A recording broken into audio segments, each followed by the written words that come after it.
Origins pre-release was actually one of my favorite all-time pre-releases for a lot of reasons. First, I had just moved to Louisville, and playing Magic was kind of the one constant that I had in my life at the time. And going to that pre-release, I don't think I had looked forward more to a large event like that. And, well, a pre-release event. It was also a good memory because there were more than 100 people at the event, and I made the top 8, or top 4, I believe, if I remember correctly. And that was cool. We started at like midnight, ended at like noon the next day. It was very long, but it was a cool event. It was one of the first times that I had like gotten used to playing Magic for like 8 or 10 hours and at a competitive level, because this event was competitive. It was also a good memory for a hilarious gaffe that I had in one, not even realizing how good Hangerback Walker was, and it should have went right into my deck. But 2, leaving it in the deck box and leaving it on the table, and someone stole it. So it had the whole array of a lot of things. And I actually remember playing at TTD through the decades in Louisville. Loved that store, loved the atmosphere. We were doing all sorts of crazy pack wars with Modern Masters. Just a great time. Great store. Alex Spears, good owner. Hope to meet up with him at Gen Con this week, actually, for a tea. It's apparently, I don't think he drinks, which is cool. So we'll have a tea. Very straightforward dude. Treats his customers really well, and that's why he has 120 people show up for his pre-release. So pre-release through history hits Origins, and I went with, this actually came in the different colors. You could pick your colors, and I picked white because I thought it had the best cards in general, but this is crazy. I can tell you this. My pre-release promo was a Kytheon, and I just hit it again. It's like I'm totally reliving that. And they have this nice little guide here for building a seal deck. That's kind of a nice little touch. And, you know, it's interesting as I'm going through this, like, history thing, as with different than the fat packs. So, like, when I was doing the fat packs, it was always, you know, I wasn't always playing at that time. But for this particular case, the Origins pre-release is still very fresh in my mind. So let's see. Kytheon. And then I had that Sentinel, which is basically a mythic uncommon. This is the flip Planeswalkers, too. So we have Gideon the Battleforged on the other side. And then we have our flip card. Knightly Valor, not a bad card. A good way to get 2 for 1, but still good. War Oracle, that was very good. Knight of the Pilgrim's Road. Topan Freeblade, that's a premium 2-drop. Kytheon's Tactics, mediocre. Stalwart Orban, or Avon, is also pretty good. Pretty good starting out here in white. Let's see. Let's see what we get. And then we'll try to build, I'll try to build the deck. Now, just because you picked white doesn't mean you're going to be in that color. Jace's Sanctum. That's no good for us. Oh, man, I can't believe it. I mean, my deck plus a Hangerback Walker would have been... I would have had a definitely a better chance, at least statistically speaking, of taking first place instead of 5th, I think, or 4th. Another War Oracle, very good. Tainted Remedy. 2 kind of junk enchantments. I don't want to say junk, but... it's not what I want to see in my rare slot for a pre-release. Every time I see this, I'm like dark dabbing. Dab on those haters. Where's all of our Topan Freeblades? Fiery Impulse, that's a good card. Anointer of Champions, that's also pretty dang good. Oh, and a Consul's Lieutenant. And a Starfield of Nyx. Now, this one is an interesting card. It's a 2nd white mythic. At the beginning of your upkeep, you may return target enchantment card from your graveyard to the battlefield. As long as you control 5 or more enchantments, each other non-aura enchantment you control is a creature in addition to its other types that have a base power and toughness equal to its converted mana cost. We had a white mythic, but Not going to play it, probably. This could just be a standard red-white aggressive build.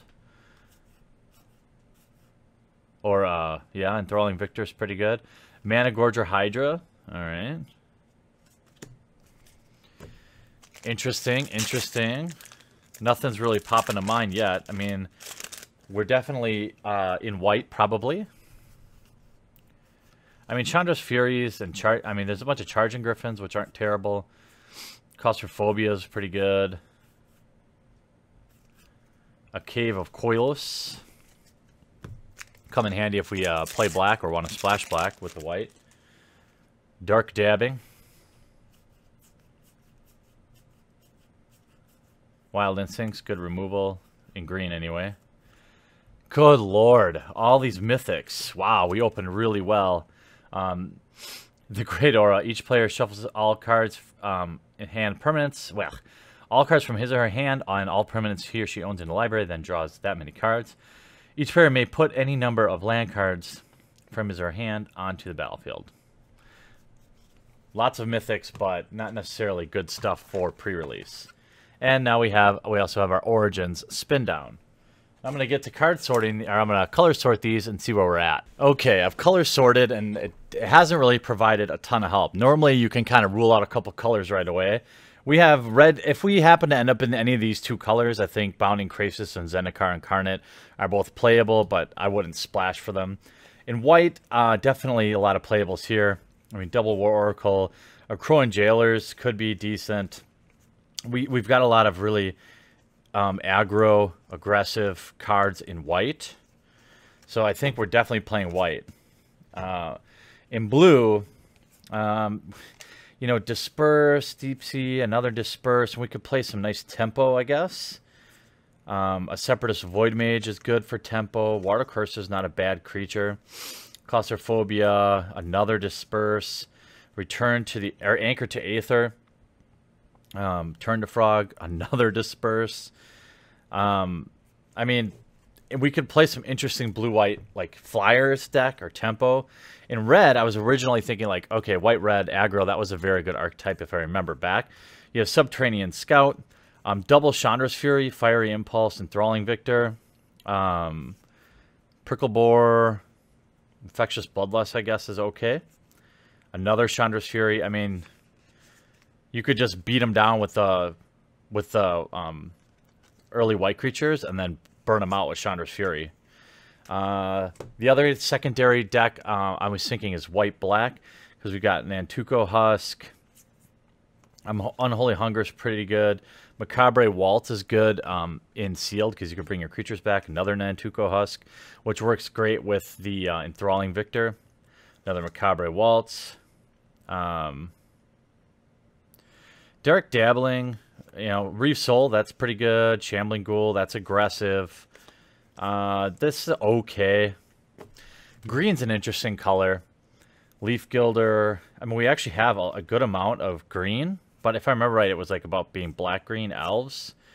And, like, although green-white, with, if we go wide, we could play Might of the Masses, and we could play Mana Gorger Hydra, Joraga's Invocation as a finisher, Wild Instincts removal, maybe.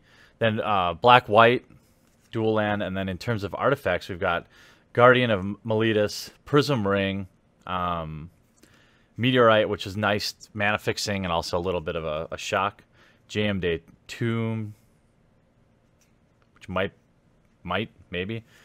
Ram Roller is actually not too bad if you're playing artifacts, certainly.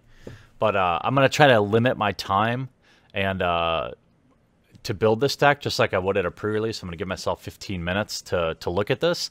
And then while I do that, you could maybe pause this video and think about what deck you would build, and we'll see what I come back with. All right, I'm back. Well,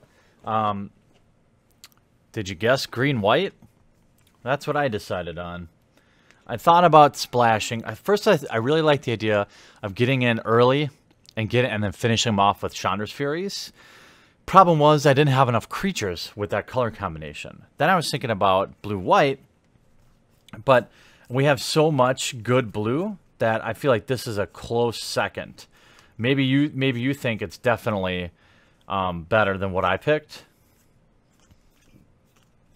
But, you know, it's definitely I have all the control I need here. The control package is sick. And then black, very good other option too. We have Reeve Soul, Shambling Ghoul, Macabre Waltz. And Nantuko Husk is great if you have a way to, like, create dorks, or you have, like, active treasons, things like that. But, I mean, it's good too, long game. It's not a bad card. But, you know, had a couple of those. You know, a million copies of Dark Dabbing. I don't know, it just didn't feel like it was enough. So this is the deck that I built that I would take into battle at this Origins pre-release. And it's definitely not a top 8 deck, I don't think, but I think it's competitive. So let's take a look. So in the 1-drops, we have Might of the Masses ×2. Why? Because we go really wide in this deck. And then we have Anointer of Champions and Kytheon of Akros. I want to, in a world where I have Kytheon in my opening hand, I want to be able to go wide really fast to get him flipped. Because once he's flipped, then he's really, really difficult to deal with. Elvish Visionary was like a 23rd card for me. I guess late games, you draw another card. Early game, it's a body that can attack with Kytheon.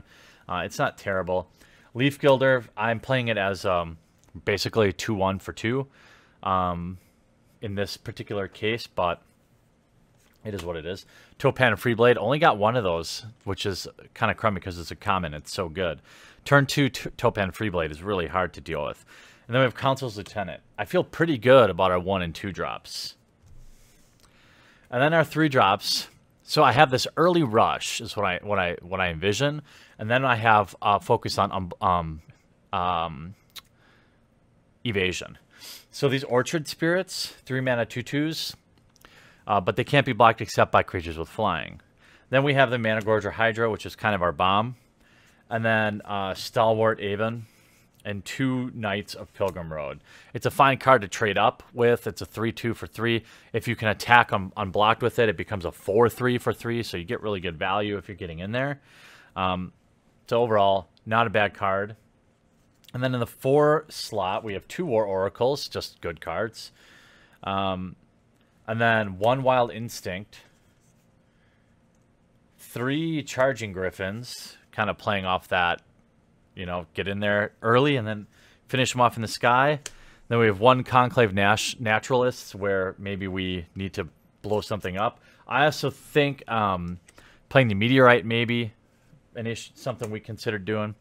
A Knightly Valor to put on one of my birds or one of my unblockables. And then a Stalemate Breaker with Joraga Invocation. So, and then, you know, Might of the Masses is actually not a bad little trick in this deck, I don't think. It's definitely light on removal, but that's what you get when you play green and white, which is why I might consider dropping Naturalists for the Meteorite. And there's also, in terms of sideboard stuff, if I'm up against a deck that I need to play a little more defensive, I can play Freaka's Disciple. You can play stuff like Hitchclaw Recluse, Vasral Gorger for late game. So I feel like I could sub in some good stuff, but definitely interested in hearing what deck you would build. I hope you enjoyed this episode of pre-releases through history. All these episodes will be a part of the same playlist, so if you miss any, go check it out, and we'll talk to you again real soon.